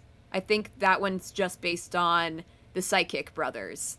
So I'm not sure if it would be better to watch that than this one. Not to say for certain, but it is based on that and off of the original manga as well. I thought it was based off of a live action. Oh, yes. Actually, no, it is a part of a live action. Like a TV drama. There is a manga as well. Yeah, though, it was for a this. J-drama. I guess of an accumulation of different things. The manga might be coming out concurrently, or it was coming out concurrently. It's been done But you're before. not wrong that there is a prior 26 episode anime, or 24 episode. Yes. So now that we got all the basics out of the way, I was not in my prior expectations of it. I just watched the PV, and I was a little bit concerned about the CGI because it's hard to get a really good idea of how good it's going to be unless you watch like a full episode of it. And yeah, I mean, I was assuming I knew basically what the story was going forward because they'll do all the research of watching the PVs and reading the synopses and all that. So, what was your expectations, Mason? Well, I will say that the name alone did not elicit confidence. Obviously, Nighthead 2041, ignoring the pun of it, gave me obviously Blade Runner 2022, Ghost in the Shell 2045. Like, there's a lot of these CG, Cyberpunk. sci-fi, weird name, year of show in the future. And usually all of them are not very good. And this one, mixed with the overly busy try-hard CG images on the promotional images, scared me away, as it probably did many others. I mean, I think a week ago when we were all like, oh, what's going to be better, Nighthead or Remain? I was like, oh, I mean, look, it's called Nighthead 2041, and it looks like the way it looks on the still image. Like, of course it's going to be bad. Like, I was writing the show off before I even watched a single moment of it. So I came in with low expectations. For me, and Mitzi? Well, I didn't know much about this anime, but I mean, I think a lot of shit was thrown around about it. Like, it was before I even watched it, my expectation was that it was going to be bad because that's pretty much what I was told. But other than that, I mean, I didn't really know anything about it. So it's about all I got for you. I think you guys were the ones that told me it was bad. I mean, I told you it was bad because of course it would be bad. How could it be good with that kind of name? Even as I who passed it, I did not have high expectations for the show. And that's why I was a little bit nervous going into this and be like, oh, they're probably going to think, thanks, Caroline, for wasting a whole review on something that was horrible. But as for my spoiler-free recommendations, I do think that this is better than Remain by a long shot. At least it has something like some sort of interesting premise and characters that did not make me want to bang my head against the wall. And awful twists. I mean, there are twists in this show, but not awful enough that made me facepalm. There are certain things that are difficult to understand with this show. I will say that. Some of the characters are not fantastic. Some of them I thought were okay. It's hard for me to say whether or not I recommend this. I definitely think it's better than people will think it is. But that being said, I'm not sure if I would fully recommend people definitely sink 12 episodes into it. I would say watch at least 2 or 3 episodes. And then you can see if this might be something that's up your alley. I do think there are decent ideas in this show. I did find it interesting enough to not really be bored with it. But then again, it's not a shining recommendation, unfortunately. But at the very least, it is better than I thought it was going to be. I would agree with Caroline. This show is better than I thought it would be. It's better than Remain, but not by a long shot. In fact, just barely so. This show had a lot of money thrown behind it. The production holds up far better than I was expecting. The CG is legitimately quite solid, and the voice acting has a lot of huge names on it, and they delivered some good performances. However, the plot and the writing, and particularly the characters, left so much to be desired, and that's really where this show dropped the ball. So, no, I would not recommend watching this. I guess you could watch an episode if you wanted to see what pretty decent 2021 CG looks like and can offer, but it really just, and I'll get into it later, but it just has a couple good ideas and decides, let's go with quantity over quality in terms of the script writing, and just keeps on bringing up these new elements and plays that just, you are stuck sitting there watching, why do I care about any of this? And the answer is you don't, and you're just watching because the CG looks kind of passable. So I would not recommend it, but we'll get into that why later. I wouldn't recommend it either. It has some good things about it. Some of the action in it is pretty solid. I think that people choke on CG a lot. They're like, oh, it's CG, so they just write it off. I mean, this show looks and moves a lot better than most anime do. I just say that. Like, I wasn't turned off by the CG in this at all. It's certainly a modern-looking CG show. It isn't like, like when I went back and tried to watch Kingdom season 1. It looked just, that was so bad that like I could barely watch Kingdom season 1. Or like Initial D, the CG cars look really bad. This looks pretty good. Okay, it didn't bother me one bit. But the reason why this show isn't good is because I really think that this show falls apart when it gets into its actual storyline. And unfortunately, the characters are just too weak to carry it without a cohesive plot line. It's not the worst sci-fi anime that I've seen of this kind, but it's just not executed well, and it's going to be real. It's real. What is the word? It's just like the plot is just like this confusing mess of like pseudoscience. It's parallel worlds and like fucking trans-dimensional portals and all this fucking shit. Like, I don't care. Even something like Kokoku would have been an improvement as far as the viewing experience goes. I thought that was a little more like cohesive. Unless you're really hard up for like content of this type, I'd probably pass. But it wasn't as bad as I thought it was going to be. Like, my expectations for it were very, very low, and it wasn't that bad. I just think it would have been better if they just stuck to the Fahrenheit 451 1984 stuff and not tried to push it into this, deep science Godzilla singular point type of realm. It's never going to work for me. That's also, yeah. I had similar thoughts for that. Yeah. So with that, let's head into spoiler territory. Spoilers are coming. Oh my god. Yeah, so I definitely think with this story, it would have been a lot better if they kept parallel worlds out of it. I mean, I thought the kind of like the thought police, I think that was interesting. I think even the psychic brothers were interesting. They did not have to complicate it with, paradoxes, and they are actually the two brothers on the Force and the two brothers that are psychics are actually parallels of each other, and the world's gonna end, and it did not explain things as concisely as it needed to make it work.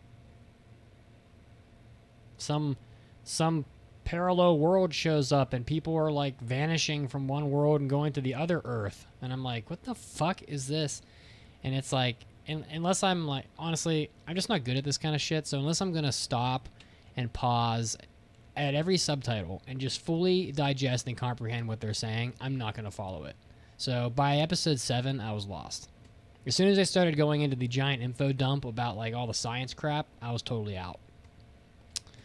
Yeah, it wasn't as bad for me as Godzilla SP was. Like, no, I could follow along a little bit, but I couldn't help but think that there has to be plot holes here that I'm just getting confused by. I mean, Godzilla SP was like hard science, which made it difficult to understand because they were talking in these incredibly complex physical concepts that you had to like do research on and figure out, and that was one thing. This was just let's put a bunch of buzzwords and vague explanations logic and call everything a paradox and just squeeze through and hope that our viewers don't question it too much. Like, it was a very kind of other like denseness in sci-fi, and this was a poor example of it. Like, there wasn't really a mystery to it, but it gave you clues. There wasn't really a thriller, but it gave you twists. It just kept on hoping that you would care about something about where the plot was going, but you didn't care about where it was coming from. You didn't care about why you were going there. It just had no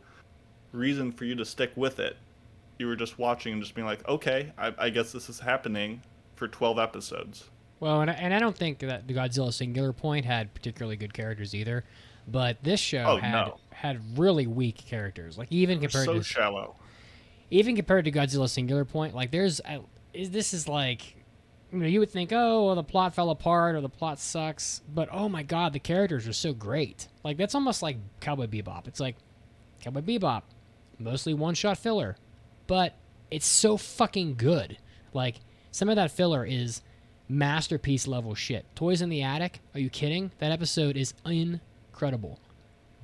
They're watching great characters. Yeah, But just that's my point. Like, this show doesn't have that. It just can't.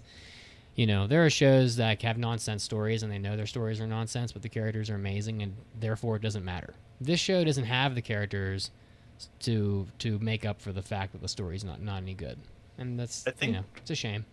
I think they were thinking if we make our characters so shallow, they won't get in the way of like the understanding of the nonsensical plot. And I wish it was just the side characters, like Michio and Reika, the two like other people on the force. Like they're just so like cookie cutter as they come. We got the tough one, and we got the girl. The girl.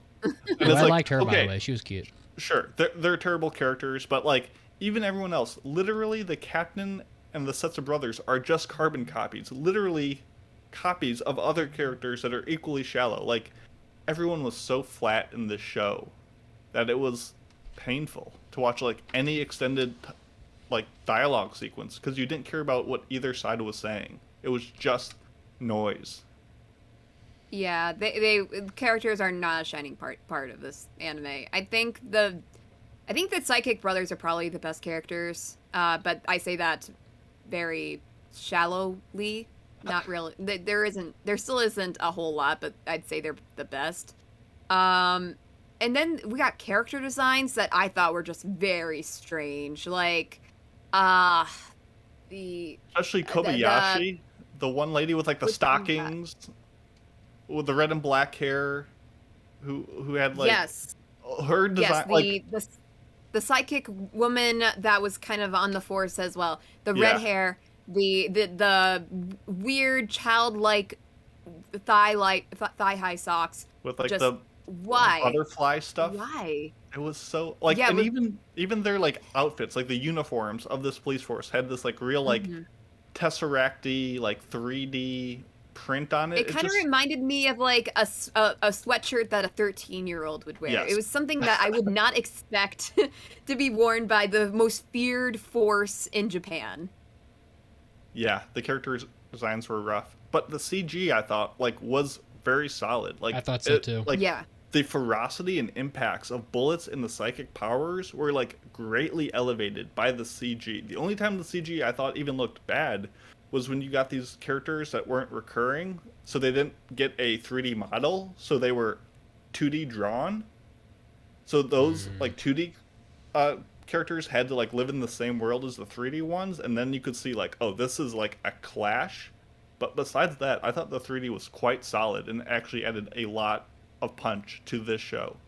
So, like I said, some of those action scenes were fucking great, especially at the end. The guy's like, it's like slamming him through the buildings and just like cutting tanks in half. It was very Akira-like, with Tetsuo just like fucking up these tanks and flying around and. It is funny how much they'll put the Akira manga into this anime, if you've noticed. I mean, a lot of this show was just taking elements and poorly pilfering them from other media, like a husk that never had anything in it. Like, I saw tons of references to Matrix or like Mass Effect with the worlds behind them and like the glass room as the prophet talks to them. Like, so much of this was just like aped from other more successful sci-fi shows and like poorly applied here. But I can't deny that some of it looked cool. Yeah. I thought the music was actually fantastic. I thought the music had so many great tracks. I don't know if I remember any of them, but it did sound good at times. And the music was great. A good distraction from what else was going on. Like, I remember a lot of scenes being like, oh, this sounds really cool. Probably because they're not talking for once. I'm right there with you. And I thought the opening was pretty okay. I didn't get to listen to it on full volume very, very much because there was a lot of. I was watching this late at night and everybody's like, I got a house full of people. They're all sleeping, but the opening was a good song. Yeah. I mean, the show, it wasn't a total loss. I mean, I really thought it really had enough. Like, it had well enough placed action beats that I wasn't bored during it. I was able to watch like 3-4 episodes of this at once without ever getting like without ever feeling like it was like getting slow. I think I watched the first 4, then I watched 4, and then I watched so I watched it in like 2 or 3 sittings, and it was fairly easy to get through. Not a goddamn bit of it made any sense, but you know. But you know, well, it's a lot of talk of like, oh, we got to connect, and then they don't connect, so they're like, oh well, I guess we'll follow our fates, and these fates, oh, I guess we can go above fates, and it's a prophecy, and it's the saviors, and it was just everything you've seen before. It just was like waves where it just washed over you and nothing stuck. Why did they want to? And by the end, I literally cannot tell you what actually happened to the Psychic Brothers at the end. Like, did they go to their original world? Did they die? Did they cease to exist? I had literally no idea, because at first they said that they're going to go back to the original world, but then they said like, well, this is the end. I'm like, which one is it? As one character in the show says, so many things have happened, I don't know what's going on anymore. And I definitely vibed with that guy. Why was it in the show that they wanted to prevent people from like believing in supernatural powers anyway? Was it because they were trying to avoid like paradoxes from forming? I think that it was just a power move. Like, if they can keep people afraid from doing certain things, then it will create order, I guess. It wasn't really doesn't make any sense, explained. really. But then also, the history of this world was not fully explained, because they made it seem like, well, World War III never happened. It was actually the more spiritually inclined people just went to this other dimension. How? We don't know. And why did they think World War III happened in the first place then? We don't know. Exactly. And what happened in these years that passed that the Psychic Brothers first came to this world, and did they actually go back to the other world, and why did they disappear that one time? And like, I don't know.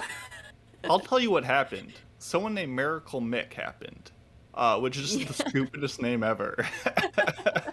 And that's all you need to know. Miracle Mick is the answer to all your problems and woes. You can trust in him. God, yeah. why? Okay. So all right. So yeah. So at the beginning of the show, when they're in like the diner with Miracle Mick, and he's like this healer, but really it's just like the psychic girl that's like not brainwashing, illusions, but, like, implanting illusions in their mind to think that they're healed. I really thought the show was interesting at that point. I'm like, okay, all right. I also thought that was interesting. There's like a secret police going around arresting you for thought crime, and then there's like these psychics that are, you know, against the established government or whatever. And then the government has psychics on their side, and it's like a duality thing. I thought that was good, and I really wanted them to continue with that. I thought the outfits of the soldiers was kind of neat, and you know, there's like coming through. 2 against 1 here with the outfits. There's some cool like action in the diner. They destroy the fucking diner, and all this, and I'm thinking, okay, all right. And then it was kind of like that until episode 4 or 5, right? And then boom, info dump, and then the show fell apart. So that's kind of like where I am.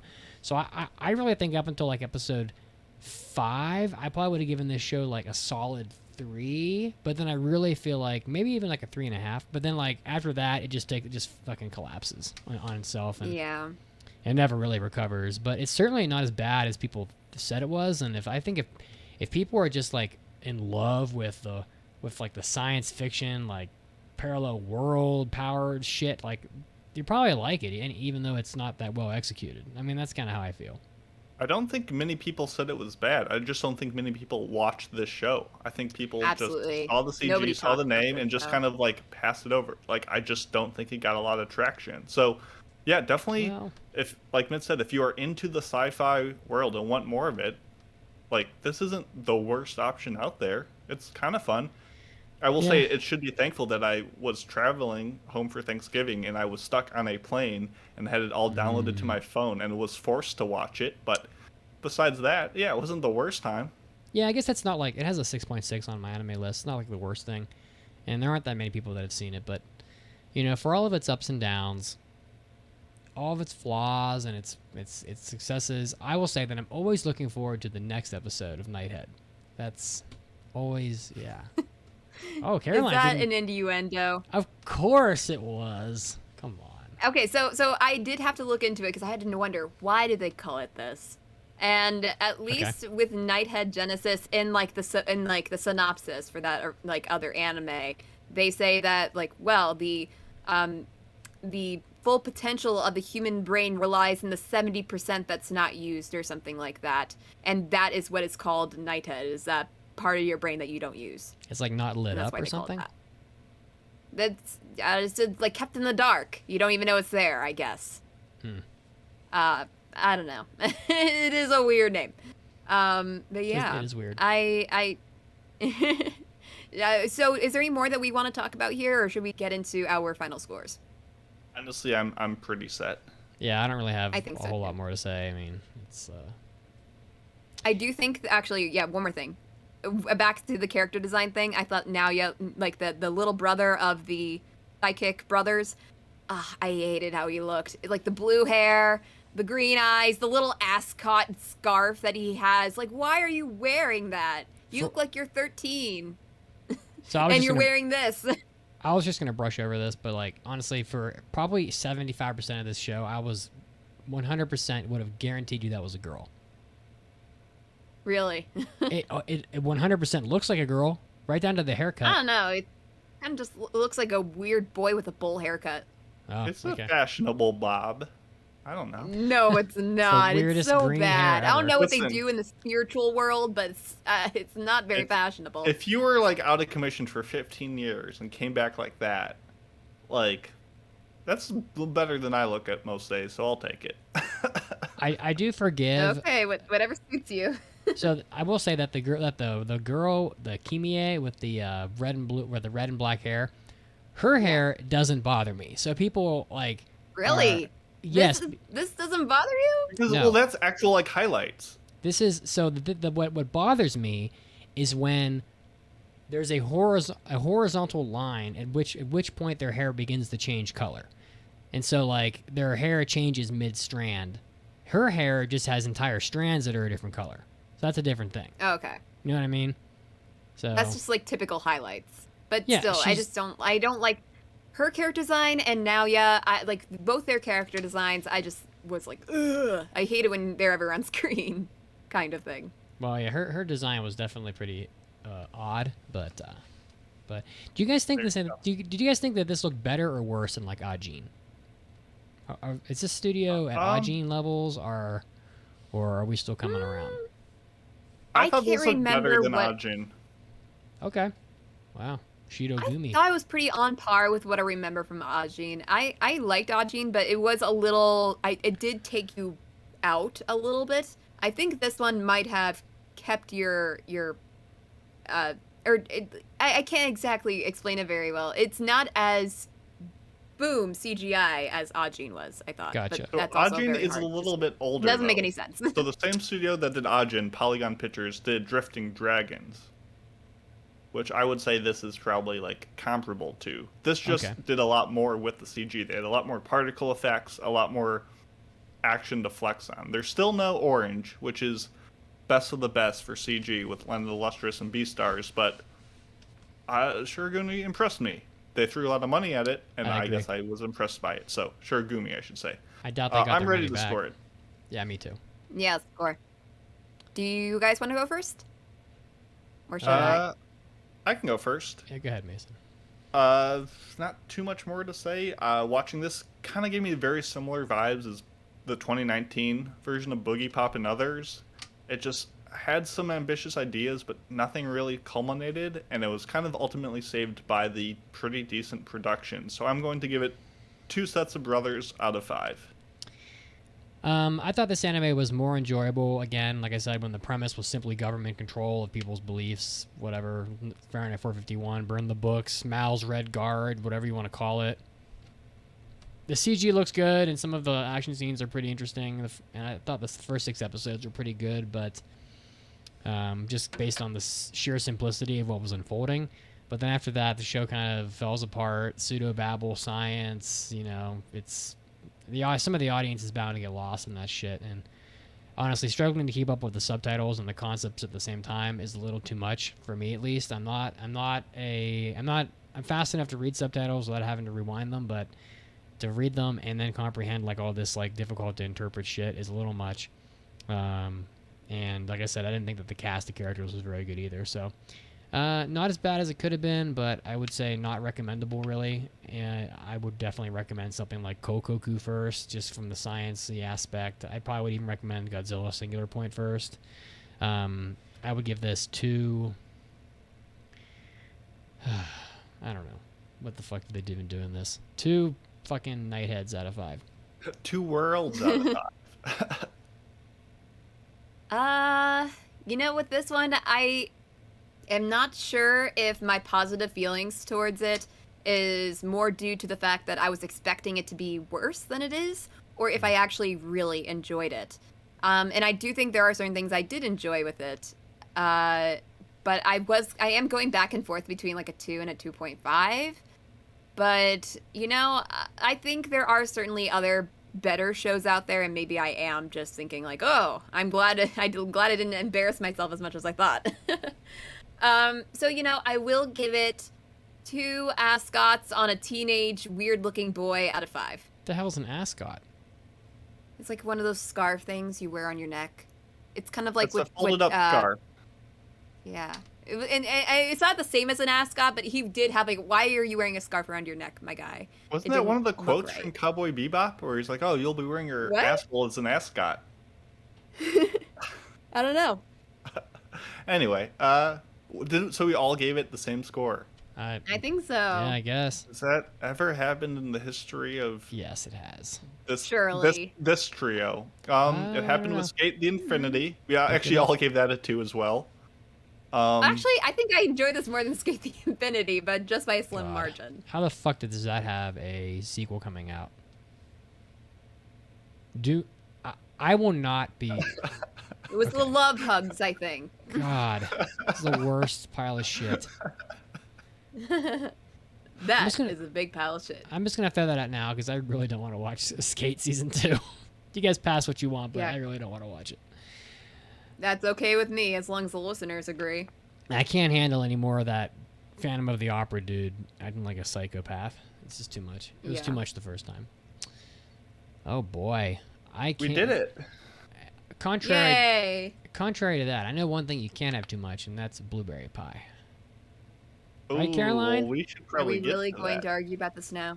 Yeah, of course. Well, we're going to argue about it in like 5 minutes on our after party, which you are welcome to attend if you're watching live on Twitch. Hey, I just want to say real quick before we get to that is that we're not going to do a hentai episode today, only because one of the hentais I was supposed to review hasn't come out yet. So it will come out. It did come out. It just hasn't been translated, or it's not. I couldn't find it anywhere. So we'll get to all this hentai stuff, next week and going forward. But we haven't forgotten, and we love you. Well, I guess I'm playing us out. Okay, so make sure you check us out on Twitter at AAA Podcast. You can check out Mason at Macy Pacey with C's and not S's. And you can check out Mitsugi's defunct Twitter at Pope Mitsugi if you want to listen or read through his old tweets. Please don't. We got our Facebook page. We got our Discord that you can join and have a ton of different fun conversations, and also join our, anime clubs, our watch parties, and all that fun stuff. And last but not least, check out our TikTok too. If you are a TikToker, yes, give me some pats on the back, please.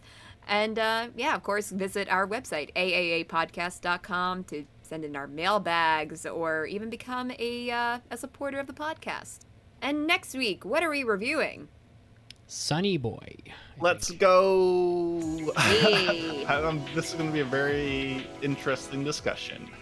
Oh, it was your number 1 pick that season, I remember. Was it not good? Oh, you better live up to it. I think this was my last pick that season. We'll have opinions. Let's hope it's good ones. And as always, thank you for listening, and thank you for being an anime addict with us, and we will see you all next week. Bye, See ya. guys. See ya. See you later. Love you.